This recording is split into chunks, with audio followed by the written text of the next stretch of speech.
अगली सुबह स्कूल के रास्ते में गवर्नर की बेटी से जिन हान ग्योल से माफी मांगना चाहती थी क्योंकि उसने पूरी क्लास के सामने उसके माता पिता न होने की बात कही थी। हान ग्योल, जो बाहर से सख्त दिखता है पर असल में से जिनको पसंद करता है, माफी के तौर पर उसने चुपचाप अपना फोन नंबर से जिनको दे दिया। क्लास में वो बड़ा सा गमला अब सिरदर्द बन गया था। प्रिंसिपल ने कहा, इसे घर ले जाओ। बोम और बाकी टीचर्स उसे घसीट कर ले जाने की कोशिश कर रहे थे कि जेग्यू भी वहीं आ गया। उसने देखा बोम परेशान हो रही है तो उसने वो भारी गमला अकेले ही उठाया और अपनी कार में रख लिया। उसने बोम को भी कार में बिठाया और घर तक छोड़ा, यहां तक कि उसने वो गमला उसकी छत पर भी रखवा दिया। काम खत्म होने पर जेग्यू ने मजाक में कहा, इतनी मेहनत के बाद एक कॉफी तो पिलाओगी। बोम उसे जल्दी भगाना चाहती थी, इसलिए झूठ बोल दिया, घर में कॉफी खत्म हो गई है। बेचारा जेग्यू मायूस होकर चला गया। जेग्यू के जाते ही बोम के पिता का फोन आया। वो अपनी कड़वी बातें सुनाने के लिए माफी मांग रहे थे। पिता की आवाज सुनकर बोम का दिल भर आया। वो कुछ बोल नहीं पाई और फोन काटकर रोने लगी। तभी जेग्यू वापस आ गया। वो अपने साथ कॉफी और कुछ स्नैक्स खरीद लाया था। उसने बोम की आंखों में आंसू देखे। उसने बिना कोई सवाल पूछे अपनी जेब से एक मीठा निकाला और बोम के हाथ पर रखते हुए कहा, जब मन उदास हो तो मीठा खा लेना चाहिए। ये सुनते ही बोम चौंक गई। उसे याद आया कि सालों पहले किसी ने ठीक यही लाइन उससे कही थी, लेकिन कौन? चेहरा याद नहीं आ रहा था, पर एहसास जाना पहचाना था। सियोल में वो वकील एक सेलिब्रिटी महिला से मिल रहा था। वो उस महिला का फैन भी था और उसका फैन पेज संभालता था। महिला ने उसे एक काम दिया, मेरी बेटी को ढूंढो, वो घर से गुस्सा होकर कहीं भाग गई है। शायद वो बेटी बोम ही है। दूसरी तरफ सेजन के घर पर उसके माता पिता उसे क्लास में सेकंड आने के लिए डांट रहे थे। गुस्से में से जिन खाना छोड़कर उठ गई और कमरे में जाकर किसी से शेयर करने लगी। अगले दिन स्कूल जाते वक्त बोम ने जेग्यू को पुलिस स्टेशन से बाहर निकलते देखा। वो किसी पर हाथ उठाने के लिए पुलिस में गया था। बोम वहां से भाग निकली। क्लास में वो सोलर एनर्जी पढ़ा रही थी। बच्चों ने कहा, मैम हमें फील्ड ट्रिप पर ले चलिए। हान ग्योल ने कहा, मेरे चाचा एक पावर प्लांट में काम करते हैं, हम वहां जा सकते हैं ट्रिप के लिए। बोम ने जेग्यू से बचने के लिए तुरंत मना कर दिया, लेकिन क्लास में एक स्टूडेंट जेग्यू का जासूस था। उसने चुपके से जेग्यू को कॉल कर सब बक दिया। थोड़ी देर में जेग्यू स्कूल आ धमका। उसने बॉम से पूछा, तुमने मेरे पावर प्लांट आने से मना क्यों किया? काफी बहस के बाद तय हुआ कि पहले बोम और हान ग्योल जाकर जगह देखेंगे, फिर ट्रिप फाइनल होगी। मजबूरी में बोम तैयार हो गई। जेग्यू अगली सुबह हान ग्योल के साथ उसे पिक करने उसके घर पहुंचा। रास्ते में हान ग्योल को सेजिन का कॉल आया। वो घर से भाग रही थी। हान ग्योल ने जेग्यू को गाड़ी रोकने को कहा और काम है बोलकर बस स्टॉप की तरफ भागा। सेजिन बोली, तुम्हारी वजह से मैं क्लास में कभी फर्स्ट नहीं आ पाती, इसलिए मैं घर से भाग रही हूं। तभी सेजिन को किसी जून नाम के बंदे का मैसेज आया और उसे मुस्कुराता देख हान ग्योल को जलन होने लगी तो वो भी उसके पीछे पीछे चला गया। अब गाड़ी में सिर्फ यून, बोम और जेग्यू बचे थे। बोम उसके साथ कहीं भी अकेले नहीं जाना चाहती थी, लेकिन भूख भी लगी थी तो वे पास के एक रेस्टोरेंट में गए। मेन्यू देखते हुए बोम की नजर एक डिश पर रुकी।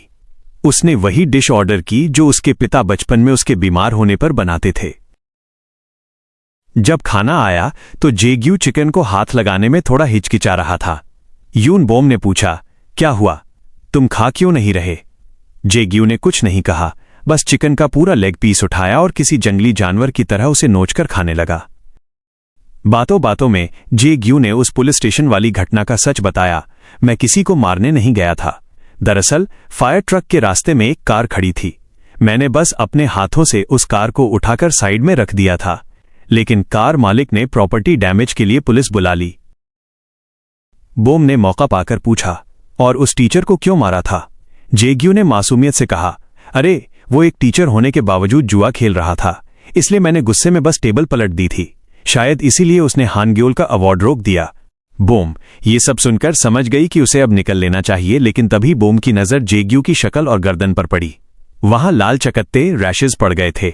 जेग्यू ने तुरंत अपनी दवाई ली तो बोम ने पूछा, तुम्हें तो उस डिश से एलर्जी है, फिर तुम उसे क्यों खा रहे थे?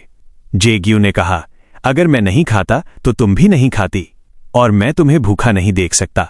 ये सुनते ही बोम का दिल पिघल गया। वो अपनी हंसी रोक नहीं पाई और भूल गई कि उसे डिप्रेस्ड होने का नाटक करना है। वह खिलखिलाकर हंस पड़ी। उसे ऐसे हंसते देख जेग्यू भी मुस्कुराने से खुद को रोक नहीं पाया। बोम ने दवाइयों में से एक क्रीम निकाली और जेग्यू के लिए उसे लगाने लगी। जैसे ही बोम की उंगलियों ने जेग्यू को छुआ, जेग्यू का शरीर अकड़ गया। वो अपनी भावनाओं को काबू करने की इतनी कोशिश कर रहा था कि उसका चेहरा लाल हो गया। जब उससे बर्दाश्त नहीं हुआ तो वो अचानक खड़ा हो गया और शर्मिंदगी छिपाने के लिए उसने बोम को बेंच समेत हवा में उठा लिया और कसरत करने लग गया। माहौल शांत होने पर उसने चेतावनी दी, आगे से मुझे कभी हाथ मत लगाना। तभी हान ग्योल का फोन आया। वो दोनों सियोल में हैं। जेग्यू तुरंत उसे लेने के लिए भागा। बोम ने जिद की, मैं उनकी क्लास टीचर हूं, मैं भी चलूंगी। लेकिन जैसे ही उसे पता चला कि वे सियोल में हैं, बोम को फ्लैशबैक आने लगे। सियोल में एक बार बोम ने एक स्टूडेंट के पिता की तारीफ कर दी थी। आप कितने स्वीट हैं, बिजी होने के बावजूद अपने बच्चे के लिए समय निकालते हैं। पिता ने इसे इशारा समझा और बोम को फ्लर्टी मैसेजेस करने लगा। तभी उस आदमी की पत्नी स्कूल आ गई और पूरी क्लास के सामने बोम को जोरदार तमाचा मारा और उस पर अफेयर का झूठा आरोप लगाया। यही वह थप्पड़ है जो उसे रोज सपनों में आता है। डर के बावजूद बोम ने खुद को संभाला और जेग्यू के साथ जाने का फैसला किया। सियोल में हान ग्योल बोला वो पहली बार सियोल आया है, उसे घूमना है और भूख भी लगी है। तो वो दोनों हान नदी के किनारे बैठे इंस्टेंट नूडल्स खाने लगे। से जिन ने कहा, मैं अपने माता पिता की उम्मीदों के बोझ तले दब गई हूं, मैं उनके साथ और नहीं रह सकती। हान ग्योल ने उदास होकर जवाब दिया, मैं अपनी पूरी जिंदगी देने को तैयार हूं, बस अपने माता पिता के साथ एक दिन बिताने के लिए। लेकिन तुम्हारे पास तुम्हारे चाचा तो है ना? हान ग्योल बोला, चाचा ने मुझे बहुत प्यार दिया है, इतना प्यार कि मुझे लगता है मैं उनके एहसानों का कर्ज इस जन्म में नहीं चुका सकता। सेजिन को एहसास हुआ कि ये लड़का तो एहसान मानने में भी फर्स्ट है और मैं यहां भी इससे पीछे रह गई। तभी से जिन को उस जून का मैसेज आया और वो उससे मिलने चल पड़ी। जेग्यू और बोम सियोल के स्टेशन पहुंच चुके थे। दोनों अलग अलग दिशा में ढूंढने लगे। जेग्यू को हान ग्योल मिल गया। हान ग्योल ने बताया, सेजिन एक आदमी से मिलने गई है और शायद वो आज रात उसके घर रुकने वाली है। मामला गंभीर था, जल्दी ही कुछ करना होगा।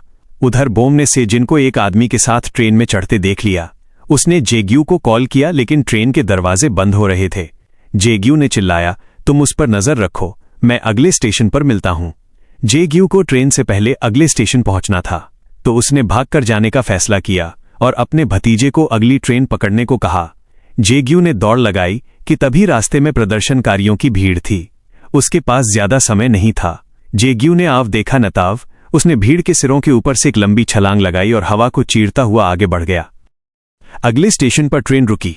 बोम की नजर से जिन पर ही थी, पर उसने भी उसे देख लिया और चौकन्ना हो गई। से जिन और वो आदमी भागने लगे। बोम भी उनके पीछे भाग रही थी। अफरातफरी में दरवाजे बंद होने ही वाले थे कि अचानक जेग्यू हवा से प्रकट हुआ। उसने बोम को गिरने से बचाने के लिए अपनी मजबूत बाहों में थाम लिया। जैसे ही बोम उसकी बाहों में आई, समय जैसे थम गया। बोम के दिमाग में एक जोरदार झटका लगा। उसे याद आ गया, अतीत में भी ठीक इसी तरह इसी आदमी ने उसे अपनी बाहों में थाम रखा था।